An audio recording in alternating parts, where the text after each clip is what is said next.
You know what's wild? Every time workers start organizing, the rich act like civilization's about to collapse. Like, God forbid somebody asks for a pay raise or a day off without being guilt tripped about loyalty.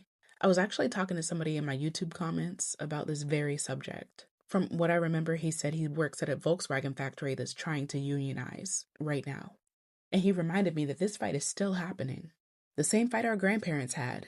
The same fight people literally died for. Before unions, there was no weekend, there was no minimum wage, no safety laws. You could work 14 hours, lose a hand in a machine, and your boss would still replace you by lunch. There are people out here talking about the good old days. But what they seem to forget is that if you were a worker, those days were hell.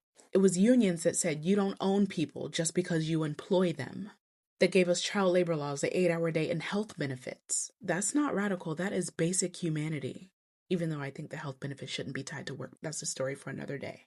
And every time the workers stood up, the government called it dangerous. The same way they called civil rights marches riots. Because anytime poor people organize, power gets nervous. Then came the 1980s. Reagan fired over 11,000 air traffic controllers just for striking. That moment didn't just break one union.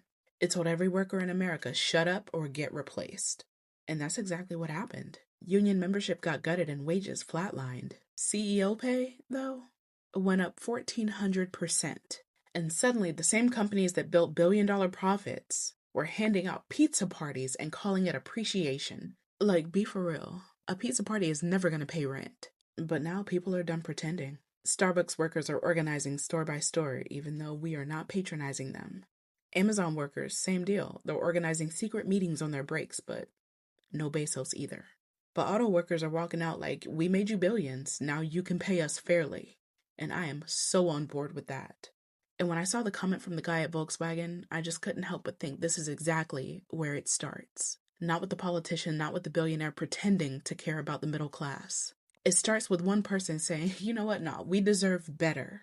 And then someone else says it, and then someone else. That's how every movement starts, quietly, until it's too loud to ignore. They want you to think that unions are corrupt or outdated, right? That they'll take your money and do nothing. That's projection because the real corruption is upstairs, not downstairs. The boardroom's been robbing the break room for decades. And they're terrified of workers remembering that this country only runs because we do. So yeah, if you like weekends, thank a union. If you like lunch breaks, thank a union. If you like not sending your 10-year-old to work in a coal mine, thank a union. Because this isn't new. It's just history looping until we finally learn the lesson. The people who build the world deserve way more than crumbs. And once we start remembering that again, the whole system starts shaking.